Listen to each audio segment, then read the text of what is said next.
Bismillahirrahmanirrahim. Assalamualaikum warahmatullahi wabarakatuh. Selamat pagi semuanya.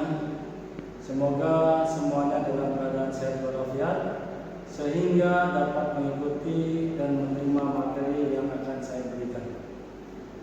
Sebelum mulai materi perkuliahan, marilah kita membaca doa dengan mengucapkan basmalah. Bismillahirrahmanirrahim. Perkenalkan, nama saya Rahmatullah, sarjana hukum magister hukum, dosen pengampu mata kuliah hukum pidana Sekolah Tinggi Ilmu Hukum Painan. Dalam kesempatan pertemuan ini, kami sebagai dosen akan memaparkan materi mata kuliah hukum pidana. Sebagai calon sarjana hukum, maka sangat penting mempelajari hukum pidana sesuai dengan rencana pembelajaran studi atau LPS yang saya buat. Materi hukum pidana akan dibagi beberapa pokok bahasan, antara lain yaitu: pertama, pengertian hukum pidana, tujuan hukum pidana, dan pokok-pokok hukum pidana. Pelanggaran ada sanksi dan pidananya berkaitan dengan undang-undang. Terus undang-undang haki, kalau ada yang melanggar undang-undang haki di luar undang-undang pidana, ada juga pidananya di situ, ya. Itulah yang hukum pidana di Indonesia. Yang selanjutnya yaitu tujuan hukum pidana. Tujuan hukum pidana ini apa sih? Hanya yang penting tujuan hukum pidana untuk melindungi kepentingan orang, perseorangan atau hak asasi manusia dan masyarakat. Tujuan hukum pidana Indonesia harus sesuai dengan falsafah Pancasila yang mampu membawa kepentingan yang adil bagi seluruh rakyat Indonesia. Nah, kenapa harus falsafah Indonesia? Karena Pancasila itu adalah sumber dari segala sumber hukum. Jadi kita tidak boleh, kalau kita undang-undang, tidak boleh kita membuat undang-undang itu bertentangan dengan Pancasila, gitu. Karena Pancasila adalah sumber dari segala sumber hukum. Terus yang kedua adalah Undang-Undang Dasar 1945. Ya, terus hukum pidana Indonesia adalah melayani seluruh rakyat Indonesia. Tujuannya hanya dua, yaitu tujuan hukum pidana sebagai hukum sanksi. Kalau pidana itu pasti dapat sanksi. Sanksinya apa? Ya kurungan badan sanksinya. Kalau pidana itu sudah pasti itu kurungan badan. Tidak ada yang tidak benar. Yang kedua, tujuannya adalah dalam pemberian sanksi pidana terhadap orang yang melanggar hukum. Jadi bagi orang yang melanggar hukum ya harus dihukum sesuai dengan perbuatannya, gitu. Ya. Nah, itu yang disebut dengan tujuan hukum pidana. Satu lagi, apa, agar orang yang melakukan pidana jerak, tidak melakukan perbuatan itu lagi. Nah, fungsi secara umum merupakan salah satu hukum.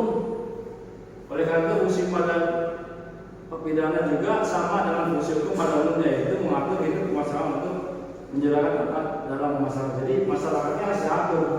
Kalau nggak diatur kan harus sendiri. Contoh, kadang-kadang orang kita juga takutnya bukan sama aturan, takutnya sama penegak hukum. Contoh, misalnya kita ada undang-undang lalu lintas, ada polisi, baru dia takut balik lagi pakai helm. Oke? Ini masyarakat kita nih. Tapi kalau nggak ada polisi, santai aja, bablas saja, gitu. Lampu merah lewat, terabas saja. Tapi kalau ada lampu merah, kalau dia taat aturan, walaupun tidak ada polisi di situ, yang merah ya berhenti, gitu. Kalau dia taat aturan. Tapi karena pernyataan orang itu ada yang bilang aturan ini dibuat untuk dilanggar kok, katanya, bukan untuk ditaati. Kalau orang semua taat pada aturan itu ya masuk surga, katanya. Kan gitu.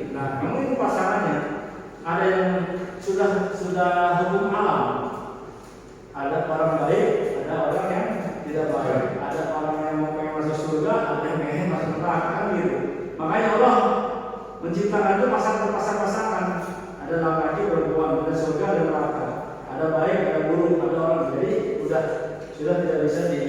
Tapi kalau orang kita sadar dengan apa yang kita lakukan bahwa itu merugikan orang lain, mencederai keadilan bagi orang lain, maka itu jangan kita giliran dia dilakukan proses hukum merasa bilang dia tidak adil dan sebagainya. Apakah dia pada saat melakukan perbuatan itu adil bagi orang korban? Tidak juga. Begitu dia di kejadian misalnya dihukum pidana kemarin, ada yang kejadian mungkin tahu di daerah Klaten. Orang ini sering kehilangan kambing, ya. Kambingnya ini sering dicuri sama orang. Begitu dia saking jengkelnya, begitu dia diintip, dia mendapatkan ada orang yang mau masuk dan dia ngambil gunting pohon itu. Begitu dia masuk, ribut, ditujahlah orang itu, malingnya bercucuran darah. Akhirnya si istrinya begitu berjalan, dia akhirnya meninggal orang itu. Proses hukum teman saya yang ada di Polres Bapak Serang, begitu ketemu sama saya pelakunya, dia bikin dia harusnya bebas, bahkan saya jadi tersangka oleh polisian. Tapi pukulan telak bagi kepolisian, saya bilang orangnya harus bebas karena membela diri terhadap harta bendanya itu bisa bebas. Begitu dilimpahkan ke kejaksaan di stop bahwa orang tidak jadi pidana keluar. Dari awal saya sudah ngomong sama penyidik ini bisa bebas. Akhirnya tidak sampai dilakukan penuntutan oleh kejaksaan yang disebut dengan asas oportunitas tadi. Jaksa mempunyai kewenangan untuk tidak melakukan penuntutan atau melakukan penuntutan atau tidak melakukan penuntutan. Itu di hukum acara pidana ada asas oportunitas tadi. Ya, nah di situ begitu diproses penyidikan sudah jadi tersangka, begitu dilimpahkan tahap 2 jaksa tidak melakukan penuntutan. Nah itu semua barangkali ada. Alasannya apa? Karena seseorang membela diri dan mempertahankan harta bendanya demi untuk keluarganya, maka itu tidak bisa dipidana. Ya akhirnya orang itu dibebaskan dari itu, tidak dilakukan proses sampai ke pengadilan. Itulah yang disebut dengan asas oportunitas tadi perundangan hakim. Nah, yang kedua yaitu fungsi yang khusus. Fungsi khusus bagi hukum pidana adalah untuk melindungi kepentingan hukum terhadap perbuatan res putus cut dengan sanksi yang berupa pidana yang sifatnya lebih tajam jika dibandingkan dengan sanksi yang terdapat pada cabang hukum lainnya. Jadi hukum pidana ini misalnya ya membunuh pasalnya sekian, berencana sekian, dibanding hukum-hukum yang lainnya. Maksudnya dibanding undang-undang yang mengatur, misalnya orang ini melanggar undang-undang ITE kan, undang pencemaran nama baik ada di pasal 310 di KUHP yang lama. Tetapi kalau pencemaran nama baik itu dilakukan oleh medsos, maka kena dengan undang-undang ITE-nya. Jadi Pak, ya. Kenapa koruptor di Indonesia tidak dihukum mati Pak? Sedangkan itu sudah masuk kategori ekstraordinari. Maksudnya hukum tidak difonis hukuman mati. Yang apa nih? Koruptor Pak. Ya kalau kita bicara koruptor, kenapa koruptor tidak dihukum mati? Ya harus diatur dulu oleh undang-undang. Tanyakan pada pembuat undang-undang. Karena saya bukan pembuat undang-undang, saya hanya menjelaskan tentang aturan-aturan yang dibuat oleh pemerintah. Sekarang ini orang yang sudah ditetapkan vonis mati, contoh Sambo, sudah ditetapkan vonis mati. Begitu sudah vonis mati, dia melakukan kasasi juga karena ada politik hukum, karena yang membuat undang-undang di Indonesia adalah produk dari politik hukum. Siapa yang membuat? DPR. Siapa yang memilih? Rakyat. Rakyat dalam proses pemilihannya politik hukum atau bukan? Politik dalam politik. Dia membuat undang-undangnya oleh orang yang sedang undang itu orang politik hukum. Maka dalam proses itu pasti ada intervensi bagi pada orang-orang politik. Itu yang yang seharusnya di teori hukum pidana itu tidak ada orang-orang yang intervensi dalam proses dalam melakukan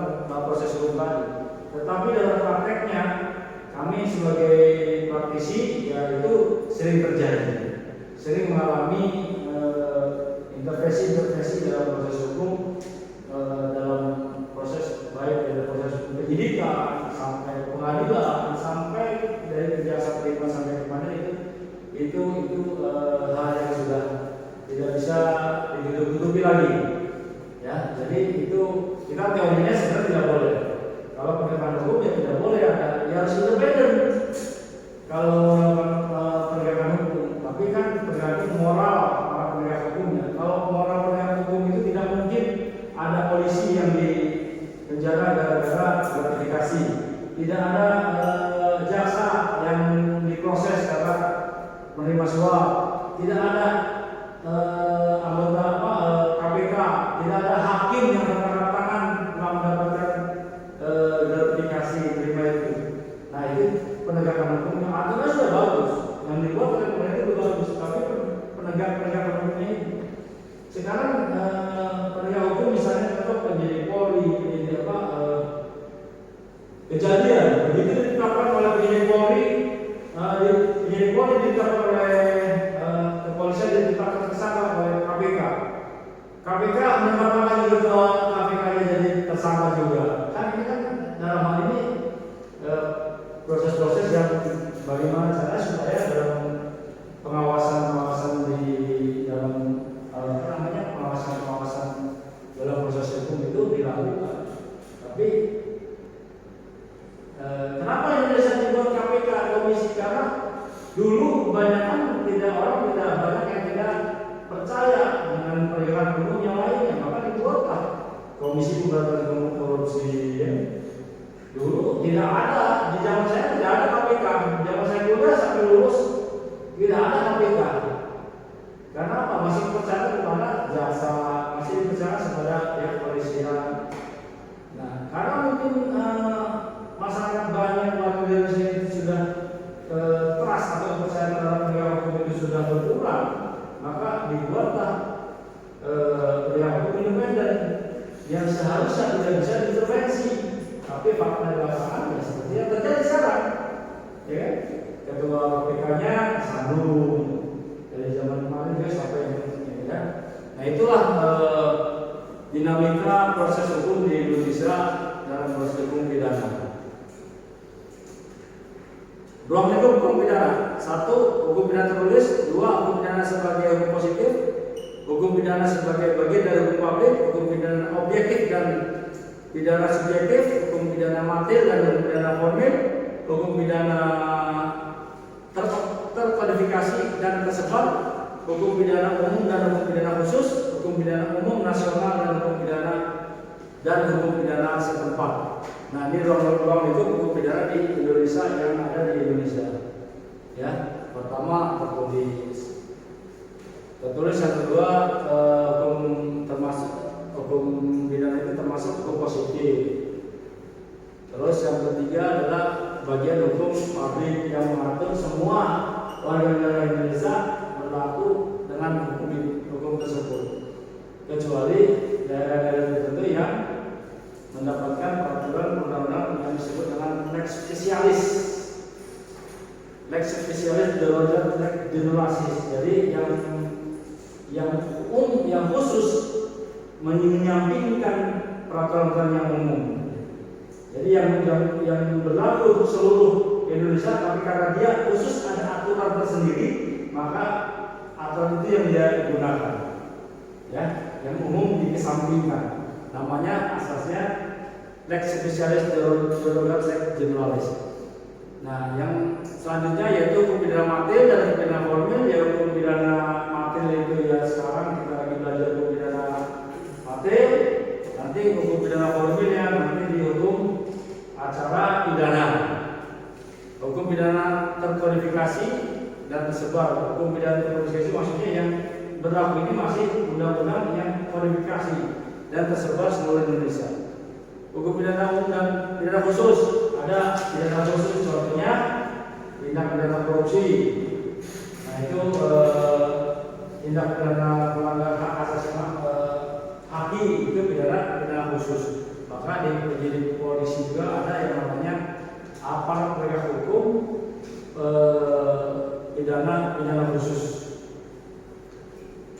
Ya, jadi yang selanjutnya pidana umum, nasional, dan tempat. Norma dan sanksi. Nah di sini ada norma hukum itu ada norma merupakan ketentuan tingkah laku dalam perhubungan pergaulan penduduk atau pengaturan yang disebut dengan norma atau kaidah. Nama kelompok ada 4 kelompok yang disebut dengan norma. Pertama, norma keagamaan. Kalau orang melanggar norma keagamaan, apa sanksinya? Apakah? Ya, apabila orang melakukan sanksinya dosa, nanti dihukum sama Tuhan. Kalau orang melakukan norma keagamaan, norma agama. Kalau orang melanggar norma kesusilaan, apa sanksinya? Sanksi kesusilaan. Kalau orang melakukan pelanggaran norma susila, apa hukumnya? Bisa menjadi satu dicemooh oleh masyarakat, bisa juga ada pidananya. Kalau orang melakukan asusila terhadap perbuatan asusila, sekarang saya tanya sama abang, ada perempuan lewat, nenek, pegang ini. Itu asusila bukan? Asusila ada pidananya, gitu. Atau abang pakai pantatnya, gitu. Iya. Kasih pegang, bang, pegang. Terus dong.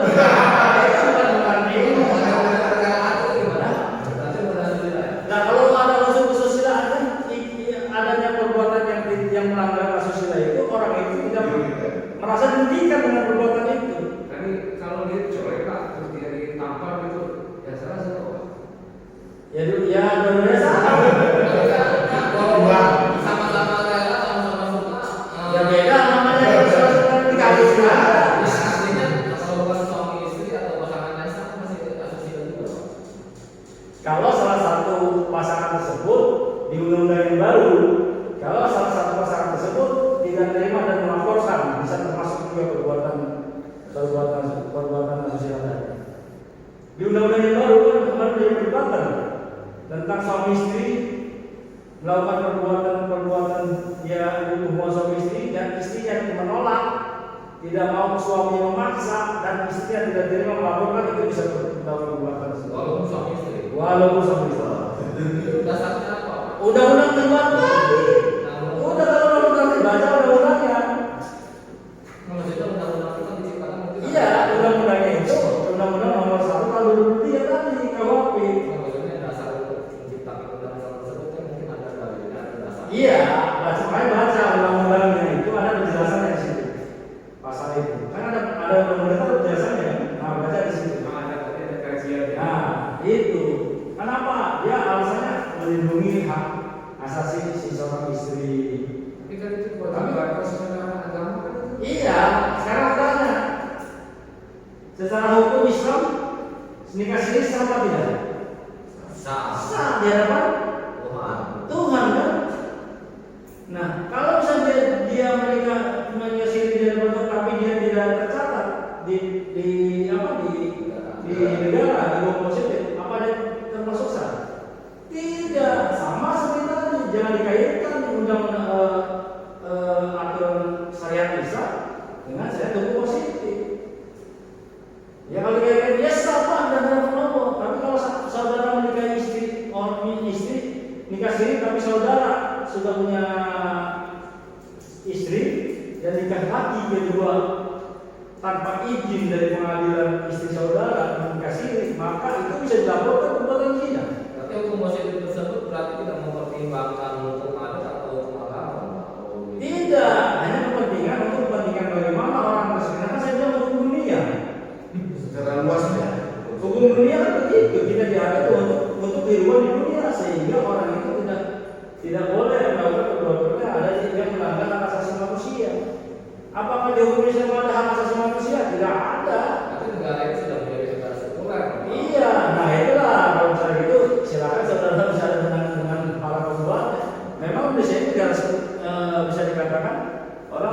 sekuler ya bisa saja dengan ini yang mempunyai prinsip begitu. Ya. Itu yang selanjutnya. Nah, kalau pelanggaran norma kesopanan, seorang melakukan pelanggaran norma kesopanan, apa yang sanksi yang didapat? Norma sosial. Tidak dong. Nah, kalau norma kesopanan itu orang di lingkungan, misalnya saudara ada orang kumpul-kumpul lewat di tengahnya nggak sopan, nggak ada permisi, itu kan ada istilahnya ada cemoohan dari orang. Sosial sanksinya. Samu itu ada kan ya? Itu orang. Kemarin ada cerita. Ipar saya calon punya anak perempuan, punya calon anaknya itu si calonnya itu orang tuanya wakil dewan. Begitu ditanya bapaknya dia orang keluarganya apa, dagang nih,